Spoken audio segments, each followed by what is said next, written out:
Hi hello friends, வணக்கம் and welcome back to Saranda Tamil. இந்த வீடியோவில் நம்ம 2024 ரிலீஸ் ஆன ஃபஸ்ட்டு சீக்வல் மூவிஸ் தான் பார்க்க போகிறோம். இந்த 2024 ப்ரீக்வல் அண்ட் சீக்வல் மூவிஸ் நிறைய வந்திருக்கு. அதில் ஒரு சிலது ரொம்பவே சூப்பராக இருக்கும், ஒரு சிலது மொக்கையாக இருக்கும். அதில் எனக்கு பிடிக்காத மூவிஸ் தான் நான் இந்த வீடியோ லிஸ்ட் பண்ணியிருக்கேன். இன்னொரு வீடியோவில் ஒர்க் அவுட் ஆன பெஸ்ட் சீக்வல் மூவிஸ் பற்றி நான் சொல்கிறேன். ஸோ ரொம்ப பேசாமல் வீடியோ கிக் ஆஃப் பண்ணிடலாம்.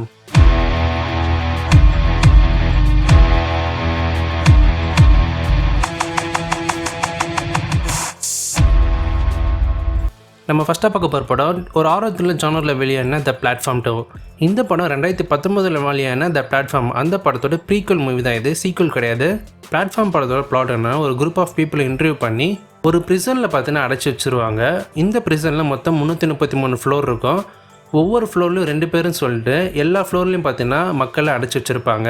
இவங்க எல்லாருக்கும் என்னென்ன சாப்பாடு பிடிக்கும்னு சொல்லி எழுதி வச்சுக்கிட்டு அதுக்கேற்ற மாதிரி பார்த்தீங்கன்னா எல்லாருக்குமே ஒரே டேபிளில் பார்த்தீங்கன்னா சாப்பாடு அரேஞ்ச் பண்ணி ஒவ்வொரு ஃப்ளோர், ஃபஸ்ட்டு ஃப்ளோர்லேருந்து கடைசி ஃப்ளோர் இருக்கும் அந்த சாப்பாடு அணைச்சி இந்த சாப்பாடை தான் நீங்கள் ஈக்குவலாக பிரித்து சாப்பிடணும்னு சொல்லிட்டு அவங்களுக்கு முன்னாடியே பார்த்தீங்கன்னா அந்த இன்ஸ்ட்ரக்ஷன்ஸாக அந்த மேனேஜ்மெண்ட் கொடுத்துருப்பாங்க.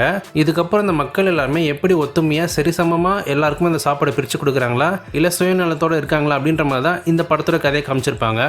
பிளாட்ஃபார்ம் 1 அண்ட் பிளாட்ஃபார்ம் 2 ரெண்டு படத்தோட கதையுமே சிமிலர் தான். பிளாட்ஃபார்ம் 1 படம் ரிலீஸ் ஆனதுக்கப்புறம் ஒரு நல்ல வரவேற்பு கிடச்சிது. அந்த படத்தோட எண்டிங் ஒரு ஓப்பன் எண்டிங்காக தான் விட்டுருப்பாங்க, நிறைய கேள்விகளோட பார்த்தீங்கன்னா விட்டுருப்பாங்க. எதுக்காக இந்த மேனேஜ்மெண்ட் இப்படி மக்களை அடைச்சி வச்சுருக்காங்க, என்ன ரீசனுக்காக அப்படின்றத எங்கேயுமே சொல்லியிருக்க மாட்டாங்க. கீழே போனதுக்கப்புறம் மேலே ரிட்டர்ன் வர முடியாது, அது எதனால் அப்படின்னு சொல்லிட்டு காமிச்சிருக்க மாட்டாங்க. அது எதனாலன்னு சொல்லி ஒரு கேள்வியோடு தான் முடிச்சிருப்பாங்க. இந்த மாதிரி நிறைய கேள்விகளோடு முடிஞ்ச ஒரு படம் தான் அந்த பிளாட்ஃபார்ம் 1. சரி, அந்த படத்துக்கு பதில் கொடுப்பாங்கன்னு சொல்லிட்டு தான் இந்த பிளாட்ஃபார்ம் 2 இன்ட்ரெஸ்டோடு பார்த்தோம். பட் ஏப்ரல் ஃபுல் பண்ணிட்டாங்க நம்மளை. அதுக்கான எந்த ஒரு பதில்களுமே பார்த்தீங்கன்னா இந்த படத்தில் கொடுக்கவே இல்லை. அதே மாதிரியான ஒரு கதை தான் எடுத்து அதே மாதிரியான ஒரு ஓப்பன் எண்டிங்கோட தான் இந்த படத்தையும் பார்த்தீங்கன்னா விட்டுருக்காங்க. அப்புறம் எதுக்கு நம்ம இந்த பிளாட்ஃபார்ம் 2 படம் பார்க்கணுன்ற ஒரு கேள்வி பார்த்தீங்கன்னா வருது. படத்தில் நடித்த ஆக்டர் பர்ஃபார்மன்ஸ் அதெல்லாம் நம்ம குறை சொல்ல முடியாது. அவங்களுக்கு கொடுத்துருக்க கதாபாத்திரத்துக்கு அவங்க நல்லாவே நடிச்சு கொடுத்துருக்காங்க. பிளாட்ஃபார்ம் 1 இல்லாதது நான் இந்த படத்தில் என்ன இருக்குது அப்படின்னு பார்க்குறதுக்கு எதுவுமே கிடையாது. ஸோ நீங்கள் பிளாட்ஃபார்ம் 2 பார்க்குற மாதிரி இருந்தீங்கன்னா ஜஸ்ட்டு ஸ்கிப் பண்ணுறது பெட்டர். ஸோ பிளாட்ஃபார்ம் 1 பார்த்துட்டு அந்த ஓப்பன் எண்டிங் அந்த கேள்விகளோடய நீங்கள் இருந்துடலாம். ஏன்னா இந்த 2 பார்த்துட்டு மறுபடியும் உங்களுக்கு இன்னொரு கேள்விகள் தான் எழும்ப ஆரம்பிக்கும். ஸோ பெட்டர் இந்த பிளாட்ஃபார்ம் 2 பார்க்காத ஸ்கிப் பண்ணுறது நல்லது. நம்ம அடுத்து பார்க்க போகிற படம் ஒரு animation movie, mega mind vs த டூம் சிண்டிகேட்டர். இந்த படம் 2010 வெளியான மெகா மைண்டு, அந்த படத்தோட டைரக்ட் சீக்வல் தான் இது. ரெண்டு படத்துமே ட்ரீம் ஒர்க்ஸ் அண்ட் ப்ரொடக்ஷன் தான் அனிமேஷன் ப்ரொடியூஸ் பண்ணியிருப்பாங்க, அனிமேட்டும் பண்ணியிருப்பாங்க. ரெண்டாவது பாகம் பார்த்தீங்கன்னா டேரெக்டாக ஓடிடி ரிலீஸ் பண்ணியிருப்பாங்க, தேட்ரிக்கல் ரிலீஸ் கிடையாது, டேரெக்டாக ஸ்ட்ரீமிங் பிளாட்ஃபார்மில் ரிலீஸ் பண்ணியிருப்பாங்க. எதுக்காக அப்படி பண்ணாங்கன்னு தெரியல ட்ரீம் ஒர்க்ஸ். நிறைய பேருக்கு இந்த படம் வந்தது கூட தெரியாது. இது வரைக்கும் நீங்கள் இந்த படம் பார்க்காம இருந்தீங்கன்னா பார்க்காமலே இருந்துருங்க.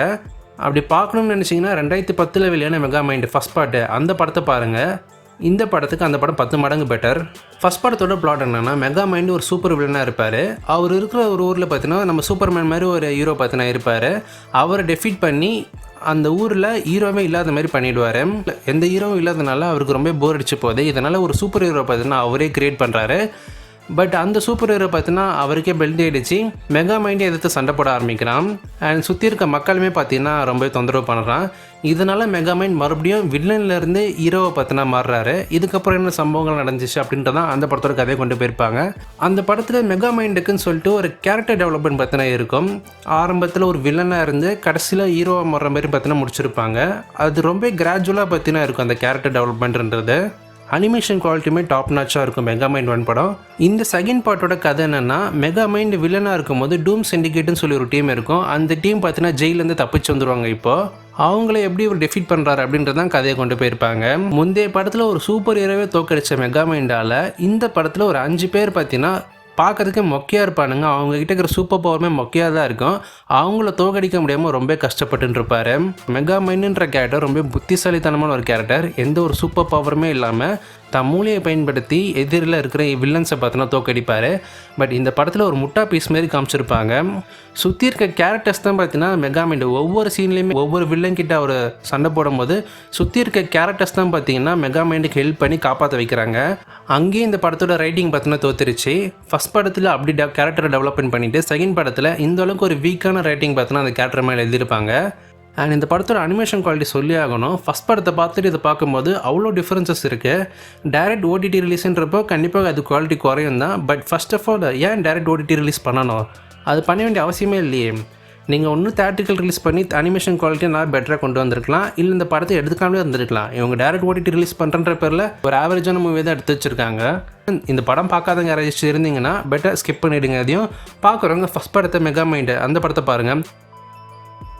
ஐயோ அப்படியே மூஞ்ச பாரு. ஐயோ நம்ம அடுத்து பார்க்க போகிறது ஒரு டிசி படம்.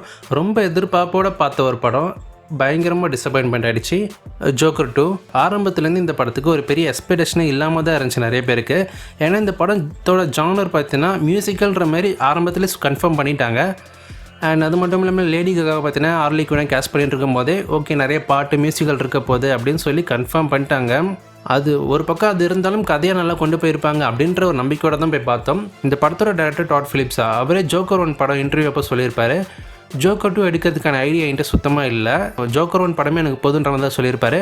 பட் கண்டிப்பாக WB தான் உள்ளே வந்து கொலார பண்ணியிருப்பாங்க. ஏன்னா 1 பில்லியன் அடித்த படத்தை சும்மா விட்டுருக்க மாட்டாங்க, அதுக்காகவே இந்த படத்தை பற்றின எடுத்திருப்பாங்க. இந்த ஜோக்கர் 2 படத்தோட பிளாட் என்னன்னா, நம்ம ஆர்த்தர் ஃப்ளேக் அவர் போன படத்தில் ஒரு சில கொலைகளை பற்றின பண்ணியிருப்பார். அந்த கொலைகளில் ஜோக்கர் பண்ணாரா இல்லை ஆர்த்தர் ஃப்ளேக் பண்ணாரா அப்படின்ற மாதிரி ஒரு ஸ்பிளிட் பர்சனாலிட்டியோட கதையை தான் காமிச்சிருப்பாங்க. அது இந்த படத்தில் ஒரு கோட் ட்ராமா பேஸ்டாக கொண்டு போயிருப்பாங்க. படத்தில் இருக்க ஒரே நல்ல விஷயம் நம்ம வாக்கின் ஃபீனிக்ஸ் தான். அவரோட பர்ஃபார்மன்ஸ் மட்டும் நல்லா இருக்கு. அண்ட் லேடி காகா ஆக்டிங் வைஸாக பெருசாக ஸ்கோர் பண்ண மாதிரி இல்லை, பட் அவங்க வந்ததுனால சாங்ஸ் அண்ட் டான்ஸுக்கு யூஸ் பண்ணியிருக்காங்க. ஹார்லி குயினா அவங்க பெருசாக எங்கேயுமே ஷைன் ஆகலை. அவங்க பாட்டு பாடும்போது டான்ஸ் ஆடும்போது லேடி காகாவாக தான் தெரியுறாங்க என் கண்ணுக்கு. கோர்ட்டில் 2-3 சீக்வன்ஸ் நல்லாவே பண்ணியிருப்பாங்க. அந்த மாதிரி படம் முழுக்க ரைட்டிங் இருந்திருந்தால் இனிமேல் பெட்டராக அமைஞ்சிருக்கும் இந்த படம். பட் அமையாதது வருத்தம் தான். இப்போ நான் சொன்ன இந்த 3 படங்கள் தான் எனக்கு பிடிக்காத ஒரு ஃபஸ்ட்டு சீக்வல் மூவிஸ். ஒரு சிலது பார்த்திங்கன்னா ஓரளவுக்கு என்னை சாட்டிஸ்ஃபை பண்ணிச்சு. பட் மேஜராக முந்தைய படங்களை கம்பேர் பண்ணும்போது அது ஒரு பெரிய டிசப்பாயின்மெண்ட்டாக தான் இருக்கும். அந்த மாதிரியான படங்கள் எதுனா, இப்போ ரீசெண்டாக வெளியான மோவானா 2, முந்தைய படமான மோவானா 1 கம்பேர் பண்ணும்போது இந்த படம் கண்டிப்பாக ஒரு டிசப்பாயின்மெண்ட் மூவி தான் நான் சொல்லுவேன். ஏன்னா மோவானான்ற அந்த ஒரு கேரக்டரை தாண்டி சுற்றி இருக்க கேரக்டர்ஸ்க்கு இம்பார்ட்டன்ஸுமே கொடுத்துருக்க மாட்டாங்க. அவங்க கூடவே சேர்ந்து ட்ராவல் பண்ணுறவங்க கடைசி வரைக்கும் வருவாங்க, பட் பெருசாக இம்பார்ட்டன்ஸே இருக்காது அவங்களுக்கு. அண்ட் வேன் ஜான்சன் கேரக்டரான மாயி, அவருக்குமே பெரிய இம்பார்ட்டன்ஸ் கொடுத்துருக்க மாட்டாங்க. இதை ஃபாலோ பண்ணி கும்ஃபு பாண்டா 4 அப்புறம் டெஸ்பிகபிள் மீ 4, இந்த 2 படங்களுமே முந்தைய படங்களை கம்பேர் பண்ணி பார்க்கும்போது ஒரு டீசென்ட் வாட்சபிள் மூவியாக தான் இருக்குதே தவிர ஒர்த்து வாட்சுன்னு சொல்கிற அளவுக்கு இந்த 2 படமே அமையலை. இந்த படத்தோட பேருக்கு ஏற்ற மாரி ரேங்க் பண்ணால் 4th பிளேஸ் தான் கொடுப்பேன் இந்த 2 படத்துக்குமே அந்த படங்கள் வரிசையில். இதை தவிர்த்து இன்னும் நிறைய சீக்வல் அண்ட் ப்ரீக்வல் மூவிஸ் எல்லாமே நல்லாவே ஒர்க் அவுட் ஆகிருக்கு, பெஸ்ட்டாக பார்த்தினா அமைஞ்சிருக்கு. அந்த மாதிரியான படங்கள் என்னன்றதை அடுத்த வேறு வீடியோக்களை பார்க்கலாம். இந்த வருஷம் ரிலீஸ் ஆன ஃபஸ்ட்டு சீக்வல் மூவிஸ் என்னன்றதை நீங்கள் மறக்காமல் கீழே காமிஷன் லீவ் பண்ணுங்கள். வீடியோவில் நான் சொன்ன படங்களில் உங்களுக்கு ஏதாச்சும் மாற்று கருத்து இருந்தாலும், நான் ஒருவேளை எனக்கு பிடிக்காத படங்கள் உங்களுக்கு பிடிச்சிருக்கலாம், அது என்னன்றதையும் நீங்கள் தாராளமாக கமெண்ட்ஸில் தெரிவிங்க. நான் சொன்ன பாயிண்ட் ஏதாவது தப்பாக இருந்தாலும். அண்ட் பெஸ்ட்டு சீக்வல் மூவிஸை அது என்னன்றதை அடுத்த வீடியோவில் சொல்கிறேன். நீங்களும் உங்களுக்கு பிடிச்ச படங்கள் என்னன்றதை கமெண்ட்ஸில் லீவ் பண்ணுங்கள். ஸோ இதே போல் இன்னும் சந்திக்கிறேன். நான் உங்கள் டாட்டா பை, see you.